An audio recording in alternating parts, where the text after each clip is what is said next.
At Cape Kennedy, the familiar shape on the launch pad, a symbol of the space age.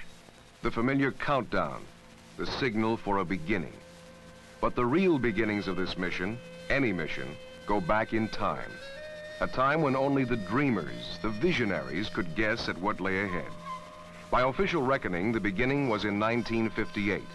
The first small steps, legislation, a new agency, a table of organization, and a determination to make it all work in a way never dreamed of before.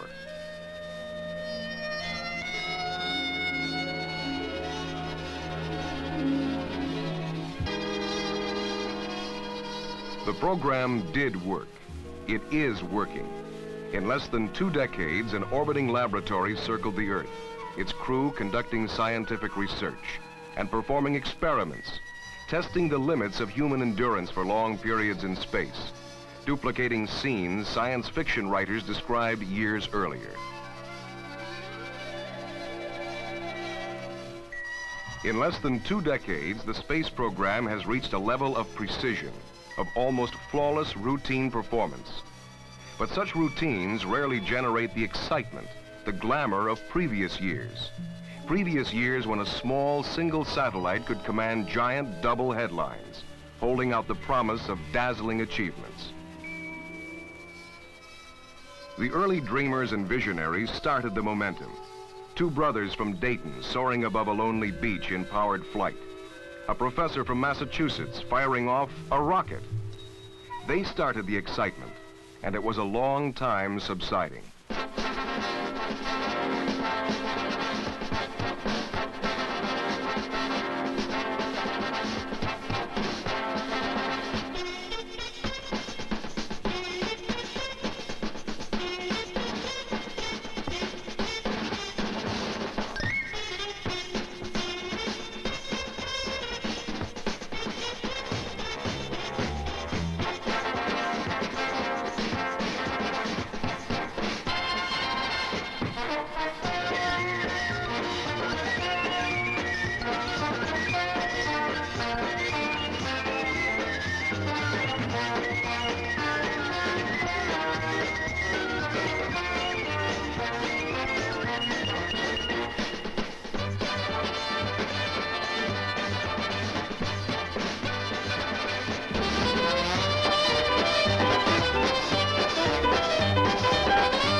Behind the headlines, the accomplishments, there was something else. Consider the thoughts of a modern-day visionary, Isaac Asimov, scientist, writer, eclectic watcher of space progress. In any consideration of the space program, it's best not to look upon it as a succession of spectaculars, I think, or to think of it as a kind of baseball game in which that side wins who hits the most home runs. We're doing something in space that's more important than the personalities involved or the individual feats. It's also to be remembered that the astronauts themselves represent the visible peak of a large pyramid, most of which, as far as the general public was concerned, was quite invisible. There are many things that had to happen, had to be in existence in order for those astronauts to move out into space to safely reach the moon and safely come back. And there are faithful human beings tending those instruments, making those plans, designing the vessels, taking care of 100,000 small details that all the rest of us completely miss. If we concentrate on the astronauts themselves, it would seem that here we have a group of the very finest kind of Americans in a rather old-fashioned tradition. great family men, clean-cut adventurers, almost as though it were McGuffey's Readers Come to Life. And yet, behind the lines, there are people, I am sure, from every kind of background, from the big cities, indeed from the big city slums, perhaps, to farms, from mountainous regions, from the plains. It is the product of a cross-section of America with a large representation, naturally, of what we might call the educated groups, the engineers and the scientists, and in addition, I rather suppose, a great many foreign-born people, too. In the last analysis... And so they came, the people and the machines, marshaled and scheduled by a unique partnership of government, industry, and education. It was done because there was focus, a goal. Land a man on the moon by 1970. The goal was reached with 6 months to spare. Now the accomplishments of Apollo blend into a composite picture of success. And still our attention is riveted to the symbol, the launch. In December 1972, when Apollo 17 took off, the last of the launches that were then planned, I watched the launching at night. It was just past midnight, as a matter of fact. And I have never seen anything that was so awe-inspiring, really. It was at night, and suddenly the flames shot up, and the whole Earth lit up in a kind of pseudo-semi-daylight. The sky became a kind of tan. It was an orange light, not real daylight. But the whole world lit up in this weird light. And I had to wait a few moments before it took off. And naturally, that was a frightening thing, simply because I was watching it. Would anything go wrong? But it didn't. It took off and began to climb higher and higher and higher, and the light continued all over. We could see in every direction until finally it diminished and diminished and diminished, and the night gradually came back, and the stars gradually returned to the sky, and the sea gradually grew black. Nothing sudden, little by little, until finally Apollo 17 was just a bright star in the sky, moving, moving, growing dimmer, dimmer, dimmer, until one couldn't be sure which star it was, and all the rest was black.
And you know, it's a funny thing.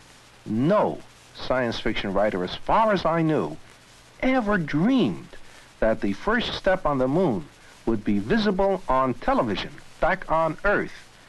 We always had the notion that they would reach the moon and that man would know about it only when they came back and told them about it. So, you know, there are limits to our ability to predict. And in general, where we're not being completely fantastic, we are hopelessly conservative. With all the success and acclamation, there still are doubts and questions. You frequently hear people ask, but what do we get out of it all? What's the good of going to the moon? So what if they get some rocks back from the moon? And again, this is a case of trying to judge the whole by the little tip of the iceberg. There are a great many things going on behind that which is most clearly visible. There are all kinds of technological advances in computer technology, in communications, in engineering of all kinds, all of which can then be applied in other directions as well. There is nothing that will bear the label made through space technology in some of the less tangible advances. The fact that we can learn how to predict weather better is largely due to our weather satellites. But people forget that. They can watch Olympics in Japan without constantly thinking this is made possible to me by a communication satellite. In fact, what is, in a sense, most wonderful, at the same time most frustrating, is that no one can tell what the most important aspect of an increase of knowledge may be for decades, perhaps centuries. And how many... The people trapped in an approaching storm don't have to wait for decades and centuries. They receive the benefits of space technology immediately.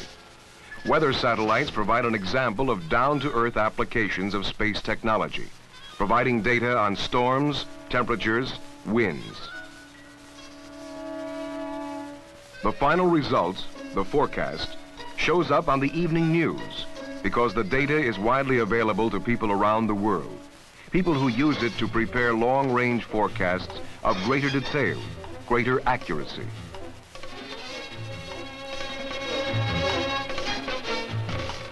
Other satellites provide other answers. Answers only dimly perceived by scientists a few years ago. Men who knew only that they had to know. The great enemy of the human race is ignorance. It's what we don't know that limits our progress.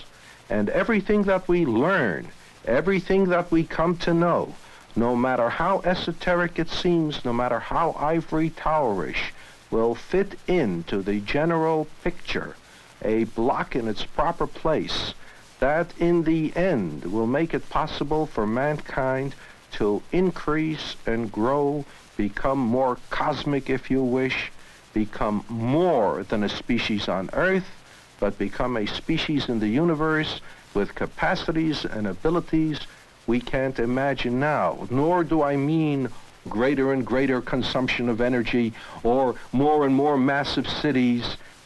It's so difficult to predict because the most important advances are exactly in the directions that we now can't conceive. But everything we now do, every advance in knowledge we now make contributes to that. And just because I can't see it, and I'm an expert at this, and just because I can't see it doesn't mean it isn't there. And if we refuse to take those steps because we don't see what the future holds, all we're making certain of is that the future won't exist and that we will stagnate forever. And this is a dreadful thought. And I am very tired when people ask me what's the good of it, because the proper answer is, you may never know, but your grandchildren will. Crystals from the moon provide focus for the dilemma. They yield immediate, instant information, yet they hold out the tantalizing suggestion of greater knowledge for the future.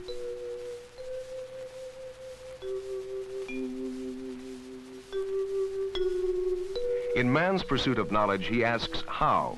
not why. And as the velocity of invention increases, his questions tumble upon one another. The same year the Wright brothers flew their plane, Albert Einstein asked why. The pursuit, the questions, lead us to our nearest star, the sun. The basic source of all life, all energy on Earth. Without it, there would be no light, no warmth, no food, no life. The poet watches the sunrise and writes a sonnet, but the scientist looks at those huge outpourings of energy and begins to ask questions, and sends spacecraft far into space to do the asking for him.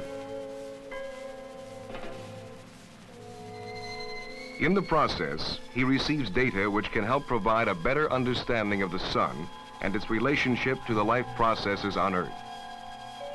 By looking up there, we begin to understand our life down here.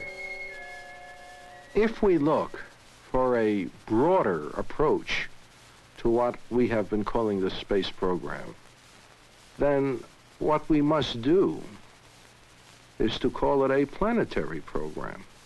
In other words, one of the important functions of exploring space is to understand our own planet and ourselves better. I mean, that's the name of the game. We've got to understand ourselves and the place we live on.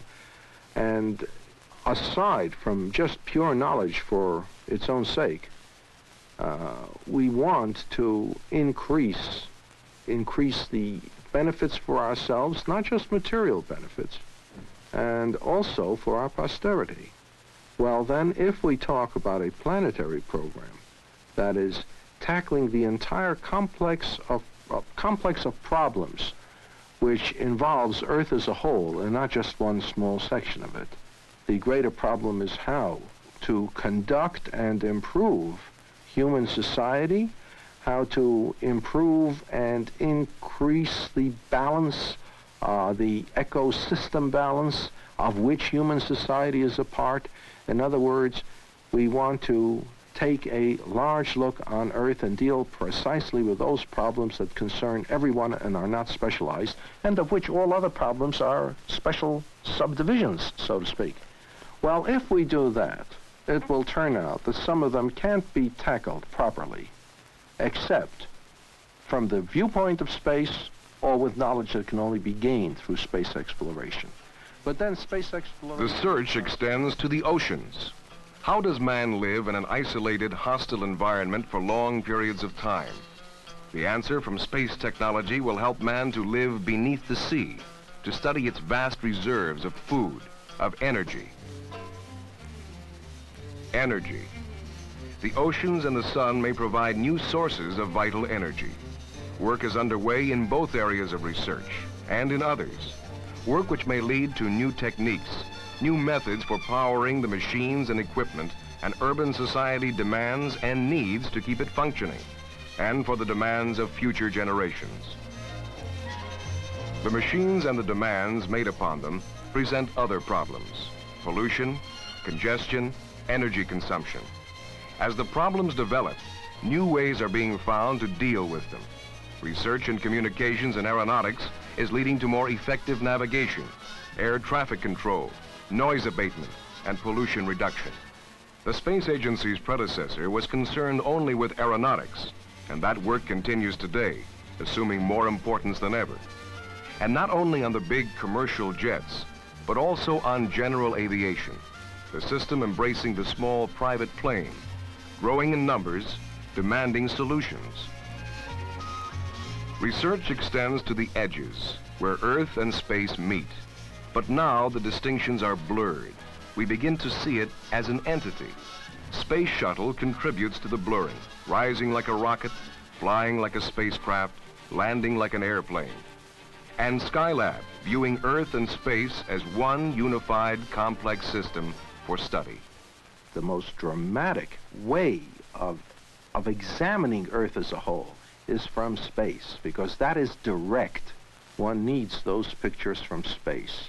That dramatizes what otherwise we could only deduce and makes apparent to all, even those who don't think about it, that after all, there is that cloud-shrouded body, and that's all we've got so far.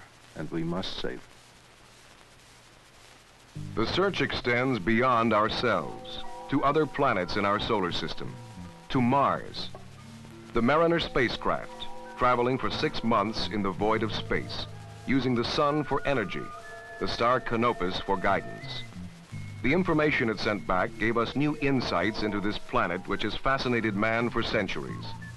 It also gave us our first close look, pictures of startling clarity, pictures derived from the same technology with which we now look at ourselves. And as valuable as they are, they don't provide all the answers. Soon, another spacecraft, Viking, will land on Mars and begin a new search, perhaps ending the speculation of years, and perhaps beginning new speculation. Mars is a living world, we now know, thanks to our probes. It's geologically active, it has volcanoes, it has ravines. It may conceivably have life. I don't mean Martian princesses on 8-legged horses. What I mean is very simple forms of life in the soil. The equivalent of our bacteria or viruses. Even this would be of infinite importance to a biologist. Even the simplest form of life would represent, for the first time, a kind of life different from that on Earth. All the life on Earth, however various it seems, whether it's a human being or a codfish or a giant sequoia or a virus, we're all variations on a theme, one theme. If there is any life on Mars, however simple, it will be a second theme, and observing what's taking place on Mars, be able to deduce much more accurately what took place on Earth, with perhaps a greater understanding of the details of life on Earth. And another, Pioneer, reaching out to other planets once thought to be inaccessible, now within reach. It flies to Jupiter, takes pictures, then soars off through and beyond the solar system, beyond our comprehension of space and time.